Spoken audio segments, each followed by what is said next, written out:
You're live, Mr. Chairman.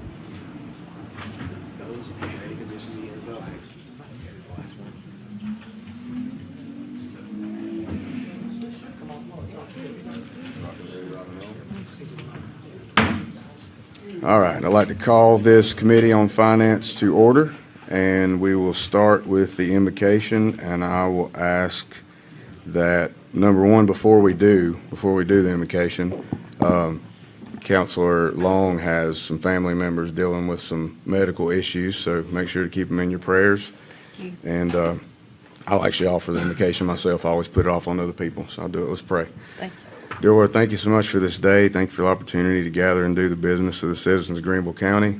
Pray that you be with this meeting, be with all the agenda items, and pray that you would give us focus to make the right decisions. And I do pray that you be with Kelly's family members that are dealing with these issues. You know what they are, and pray that you be with the doctors and nurses as well. In Christ's name we pray. Amen. Amen. Next on the agenda item, we have the approval of minutes. Motion to approve. All in favor? Aye. Thank you. Let's have it. Next, we will move to the first agenda item to hear from tonight is Cedar Mountain Fire Rescue millage request. I believe we have Mr. Jones with us. Yes, sir. If you'd like to come and share, and then we'll see if there's any questions. Welcome. I have some brief remarks, I think, that will explain kind of our situation. Mr. Chairman and members of the Finance Committee, my name is Jimmy Jones, and I am the president of Cedar Mountain Volunteer Fire Rescue Incorporated. My position is similar to a fire commission chairman here in South Carolina. We have submitted a request asking that Greenville County Council consider increasing the millage rate that is assessed at the Caesars Head Fire Service area. I believe that you already have some information that we have submitted previously, and I would like to submit the following comments in regards to that. A little bit of history. We are kind of an unusual fire department in that we are actually a North Carolina nonprofit corporation registered with the South Carolina Secretary of State to do business in South Carolina as a nonprofit. We service a fire district also in Transylvania County, North Carolina, Cedar Mountain area. We currently have an ISO rating of Class 4. When our fire district was formed in 1980, the ISO inspector that was setting the geographic boundaries of our district didn't stop at the county or state line. And we have been protecting the Caesars Head and YMCA Camp Road areas of Greenville County ever since. Initially, we didn't receive any funding from anyone but our gracious residents themselves.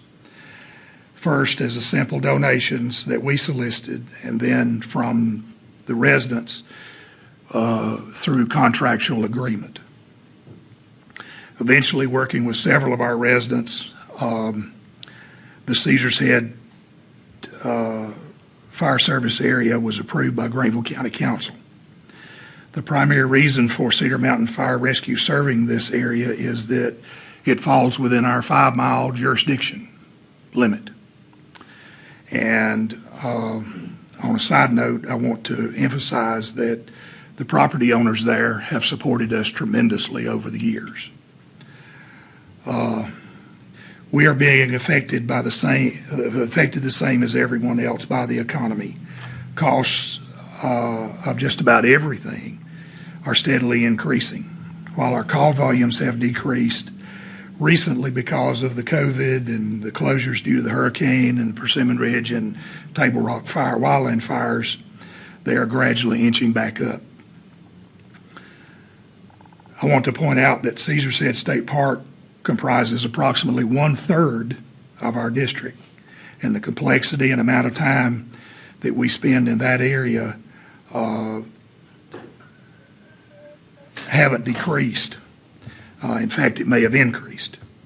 With approximately 450,000 visitors to the park each year, when we respond to a lost or injured hiker that is 3 to 4 miles in the woods, we must send first responders and equipment into the woods to transport, many times without the aid of any type of mechanical or vehicle or anything like that. And since that's state property, we don't receive any funding for it through the state parks. Tonight, the Transylvania County Board of Commissioners will be voting on our Transylvania County budget, as a matter of fact, at 6 p.m. And if approved, the funding for our new fire engine that is due to be delivered later this fall, and the funding to staff our station with a firefighter 24 hours a day, 7 days a week will be included. We currently have one firefighter that's paid that covers 4 days a week during the day when most of our volunteers are at their regular jobs doing their, maintaining their own jobs. We would therefore respectfully request that the Greenville County Council, the Finance Committee, of course, consider our request and approve the proposed increase of the millage rate for the Caesar's Head Fire Service Area so that we may be able to upgrade the services, actually quite significantly upgrade the services that we are providing now. And that finishes my remarks, and I'll be glad to answer any questions that you may have. All right. Thank you very much. Any questions? Councilor Russo? Thank you. I'll go ahead and kick it off since this is up in our neck of the woods. It is a unique agreement. I know some of y'all may not have as much background as I do on it, but I've met with the community up at Caesar's Head, Caesar's Ridge and all that, Caesar's Head and Cliff Ridge, the Cliff Ridge community.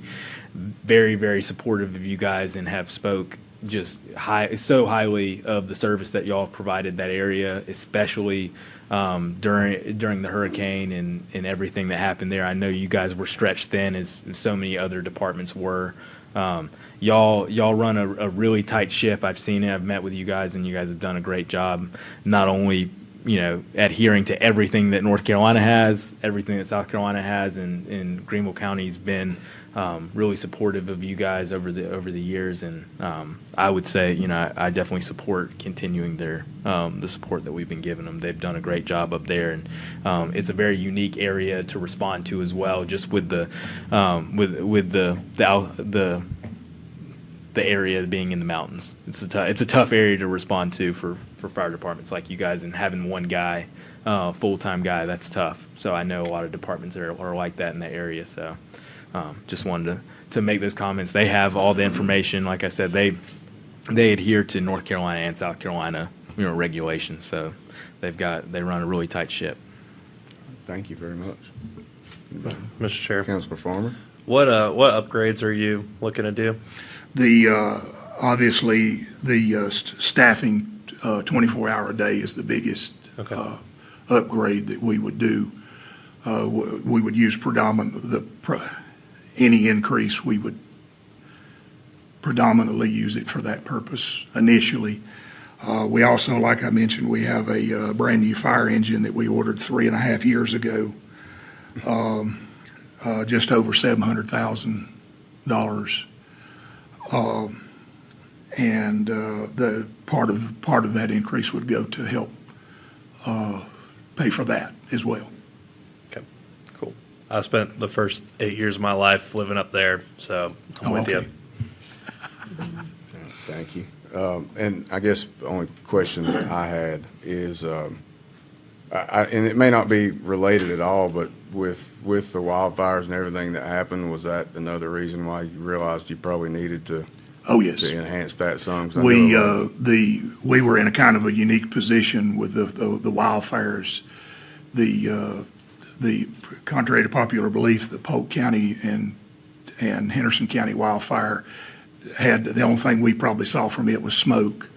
The Persimmon Ridge fire was bearing down on the Cliff Ridge community, and the Table Rock fire was bearing down on Caesar's Head, as well as a community within our Transylvania County Fire District. Right. Had it crossed the state line. All right. Thank you very much. Thank you. Anybody else? Councilor Collins? Yes, sir. Thank you, Mr. Chair. Chief, last time I saw a millage increase was 2022, That's correct. and for your budget to come out looking like it is right there, that does show a great deal of conservative budgeting. That's a kudos, and I would be in favor. We appreciate that very much. And just an extra question, unless this was wrong, but you actually did make some budget cuts in this prior to the Correct. request too. Correct. Thank you. All right, anybody else? If not, I'll entertain a motion. I can make a motion to approve. All in favor, please say aye. Aye. Opposed?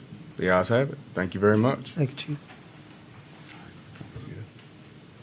Next on the agenda, we have Boiling Springs Fire District, and it's a continuation of millage. And I have Mr. Lambert for this one.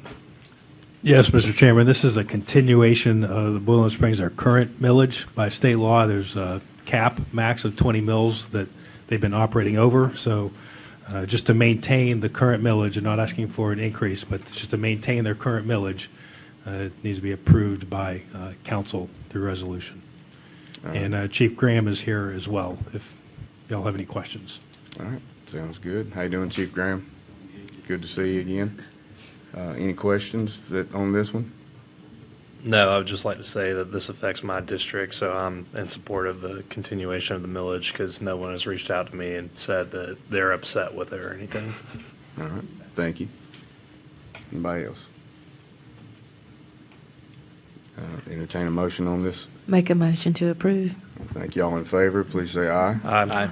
Opposed? The ayes have it. We'll move on to number 6, which is abandoned building revitalization certification. Mr. Reams. Welcome.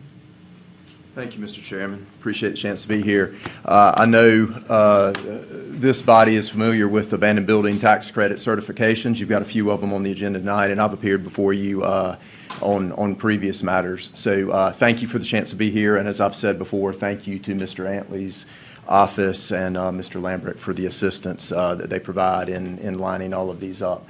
This is a straightforward request, at least in my view. This is a property on Keys Drive in Mr. Farmer's district. It has 2 abandoned building units in it, and a local Greenville-based developer is seeking to revitalize those, rehabilitate them, and get new tenants into those spaces. And there's an affidavit that was submitted as part of the materials that you should have before you. The buildings are abandoned, and we're simply asking Greenville County Council to certify them as such. I will take any questions you have, but I think it's straightforward. And as you may have heard me say before, there's nothing good about a lawyer talking more than he needs to. So I'll stop there and answer any questions you have. All right, thank you. Anybody have any questions? Just out of curiosity, what were these used for prior to now? So it's office space that had been abandoned, and I think floor was in it for a while. It's been abandoned for some time, and it has some structural improvements that are needed and some infrastructure that needs to go in order to get it ready for the next business.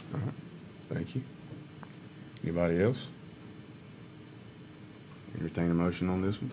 Motion to approve. Thank you. All in favor, please say aye. Aye. Opposed? The ayes have it. Thank you very much. Thank you, Mr. Chairman. Thank you. Next on the agenda, we have transfer of, Textile Communities Revitalization Certification, Hallmark Settlement Manor LP, Mr. Few.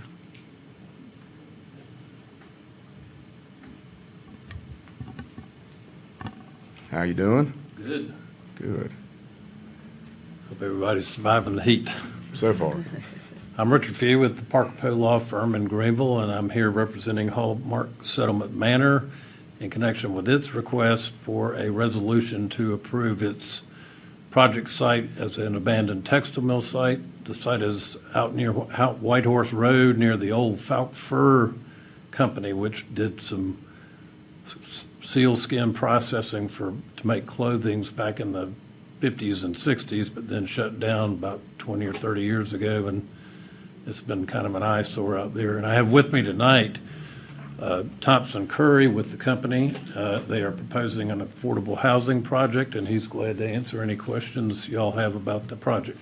All right, thank you. How you doing, sir? Good, how are y'all? Good, good. I'll just say before I open it up that I like that we have an agenda full of items where we're reusing already existing areas. So this is a breath of fresh air for sure. But anybody have any questions for either of these gentlemen? Nothing at all? I'll entertain a motion here if not. Make a motion to approve. All right. All in favor, please say aye. Aye. Opposed? The ayes have it. Thank you. Thank you y'all. very much. All right, next on the agenda, we have transfer of property, 10.9 acres around Woodside Mill Community. This will be Mr. Lambert and Mr. Smith. How you doing? I didn't see you. I don't know how I missed you over there. We have the same haircut. Yes, Mr. Chairman, members of council, this is what we're looking to do is transfer some property, two different parcels in Mr. Mitchell's district, District 23, in the Woodside community. They were acquired, and to give you all a little bit of background, acquired by Parks and Recreation. Parks and Rec was a special purpose tax district created in 1968 through 2013. In 2013, the district dissolved.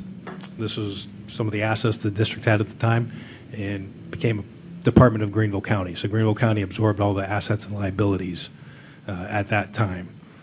These parcels were donated to the Rec District in 1997 from the current mill owner, these two parcels, and one of which was the old mill baseball field. It's never really been able to be programmed from a Parks and Rec standpoint because of the lack of facilities. There's no restrooms, no lights, no parking lot, so folks can't drive in for baseball games, things of that nature. So with that being said, and the other piece, the 6.3 acres is just vacant land.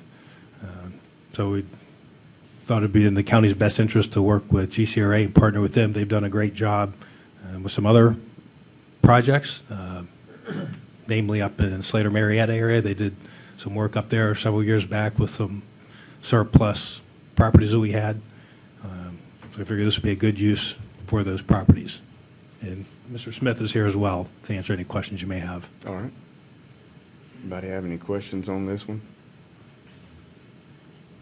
Yes, sir, Mr. Chair. Councilor Collins? Thank you, sir. GCRA, you said they're here? Yeah, okay. Forgive me.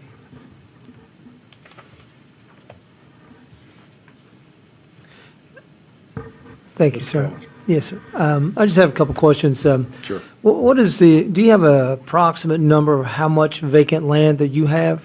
Of all of our vacant land? Yes, sir. I don't have that in front of me, no, sir. We have a fair amount of parcels that will be retained for green space, for instance, over in the Brutontown community. It's undevelopable. A lot of that stuff is under main power lines and things, easements. We have those properties and stuff that has been master planned to be green space. But we can certainly give you that. As far as buildable lots over there, I don't have the number in front of me, what that actually looks like. Okay, did you get any property last year from the Did we get county? any property last year? No, Right. sir, I don't No? believe we did. I think the Okay. last property we got from you guys was the property that Ted mentioned up in Mr. Russo's district, up in Slater, Okay, and the use of this property would be for affordable housing. affordable housing? Yes, sir. Okay. And so as of now, you have no other vacant lands that is Well, we have other designed, vacant land, certainly. designed for affordable housing? We have other properties for affordable housing, yes, but we don't have anything in this particular area in Okay. Woodside. Yes, sir. Okay, thank you. If you could send me that you have available Sure. for affordable housing, I would appreciate that so much. Thank you so much. Certainly. Yes, sir, thank you. Any other questions? Yeah, Councilor Farmer? Mr. Smith, do you have like a ballpark of the acreage that you have? Ballpark of it's cut into lots, and we have some of it that's just raw vacant land. We did get the property from you guys. I did misspeak. We got the property in Mr. Russo's district. We also got the 15 acres, I think it was, and that might have been last year or the year before. That property, once again, is raw land. We're going through the planning process now with our long-range planning folks that are here in the county, trying to determine, what can we fit on that piece of property. Right. Yeah. I was just curious if you had a better number for that in particular. Yeah, I do have the number for 15 acres for that. And we have several just scattered site stuff, but we've worked through most of our inventory of scattered site stuff. That's the easiest thing we do. We take Right. one empty lot, For instance, over in Sterling, we had one, we ended up taking down an old house and putting a new one back. That's the easiest stuff. You know, the heavy lift is when you go into a piece of property that has no infrastructure at all, and that's where the expense comes in, guys. When you have to do land clearing, you've got to put the roads and all that infrastructure piece in, that's when you start hitting into the heavy numbers. If I may one more time. Councilor So Collins. there was no, so the property down by White Horse Road, do you have any over there? Or off of the southern part of, I don't remember anything being off the southern part.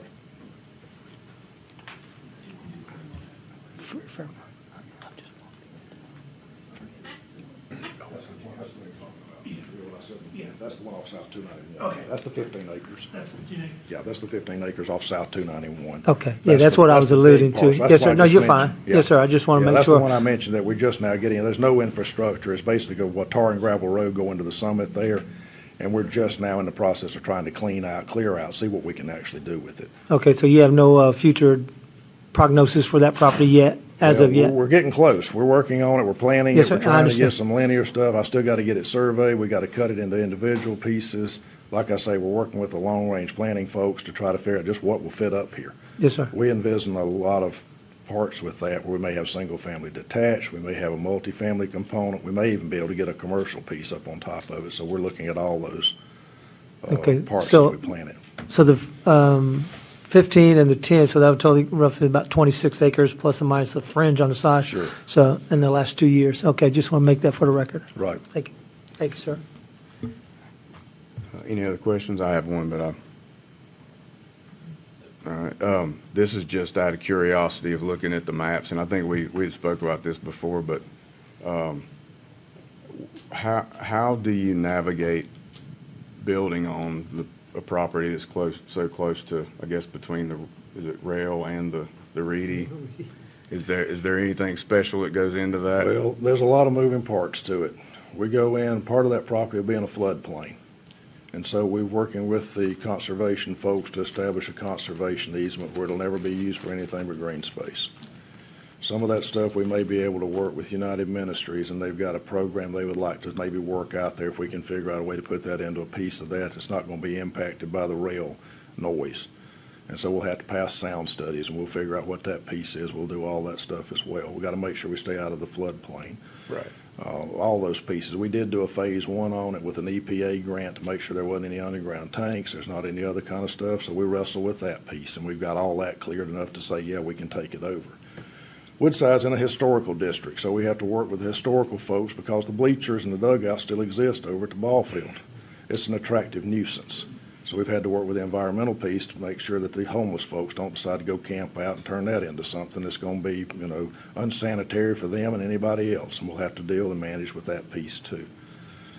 And so we need these parcels of land that we may not be able to develop immediately because, guys, it takes a big war chest to go develop dirt. I mean, it really does. And we don't have a big war chest. We got some money, yeah, but it takes money to develop these things. And so after we get that and we go in and we land plan it and we figure out what can we do with it, then we got to decide highest and best use, and sometimes a lot of times we have to bring a partner around to help us build this stuff. So we may have the dirt, but somebody else will have to bring the construction money, and they may build it. So we partner to do that as well. Maybe Habitat. It could be NHE. Those guys are doing a wonderful job. We got lots of folks that we talk to try to say what's highest and best use and how can we develop this. And we have ways to work around and mitigate some of these problems, but sometimes we may have to trade a piece of property.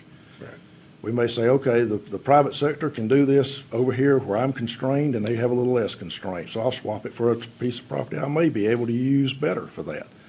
But you can't play the game if you don't have any chips. And this dirt is a chip in the game. Right. Absolutely. Now, the only other question I had just from looking at them is, and I know you won't know a lot of this till you get a plan together and the design, but as far as entrance ways into this area, is there any concern about a need for, I guess, infrastructure upgrades with the roads around We that will area? look at that as we go. We're not doing high-density development with this. You're not going to have 200 or 300 cars dumped out here on these existing streets that can't handle it. Part of the reason why they couldn't develop it for recreational purposes were there no parking areas in there anyway. There's no infrastructure for that either. So if we go, we're looking at low impact. If we work with the folks with United Ministries, they'll be completely low impact. Most of those people aren't able to drive a car. They'll have to find public transportation or ride share or some other component that goes with it. Yeah. So we have to factor all that in as we're planning. We're looking for low impact to these neighborhoods. We're not trying to dump a bunch of people on your streets that you can't handle it. That's not being a good neighbor, and we try to be a good neighbor. Right. Thank you very much. All right, I appreciate you sharing that with us, and if there's no other questions, I'll entertain a motion on this one. Make a motion to approve? Thank you. All in favor, please say aye. Aye. All opposed? The ayes have it. Thank you very much. All right, we'll move on to Project Elk, Multi-County Industrial Park, Anderson and Greenville counties. Mr. Norris.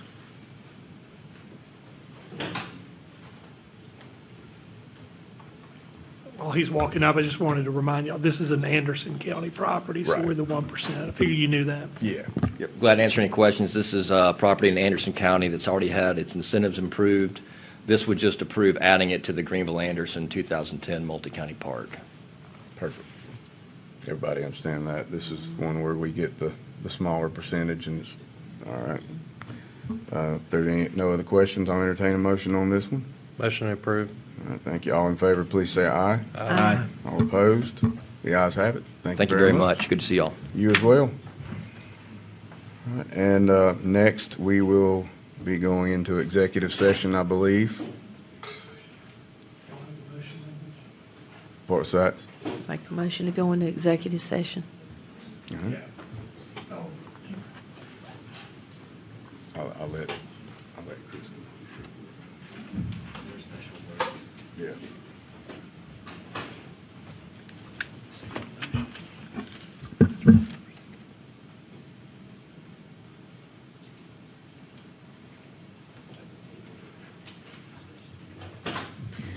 Make a motion to go into executive session, discussion of matters relating to the proposed location expansion or the provision of services encouraging location or expansion of industries or other businesses in the area served by the public body as it relates to Project AIM. Ms. Gaddy.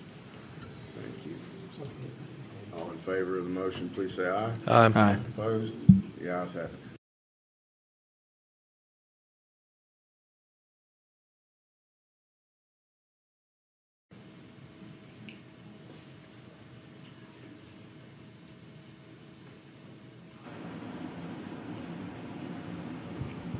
You're back live, Mr. Chairman.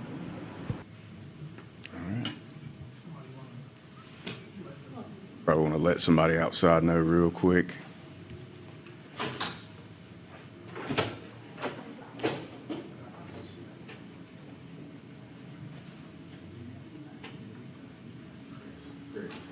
Yeah.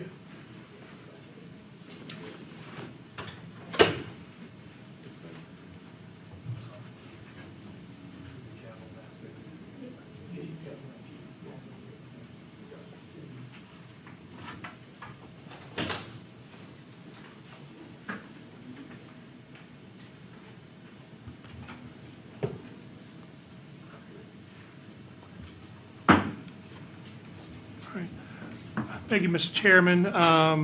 The Finance Committee went into executive session for the purpose of discussing matters related to a proposed location, expansion, or provision of services encouraging location or expansion of industries or other businesses in the area served by this public body as it relates to Project AIM, and no action was taken during the executive session. All right, thank you. And just for a clarity point for the public, now that we're back from executive session, the reason that we have to go into these is these are highly competitive circumstances, and there's other states or counties or areas that would love to be listening to everything we're talking about, so that's why we have to do that. Having said that, we did discuss and went through at length Project AIM, and the only thing left to do on that agenda item is to have one motion. Make a motion to approve? Thank you. All in favor, please say aye. Aye. Opposed? The ayes have it. With that, we have one final motion. Motion to adjourn. All in favor? Aye. Opposed? Didn't think so. We are adjourned. Have a good evening.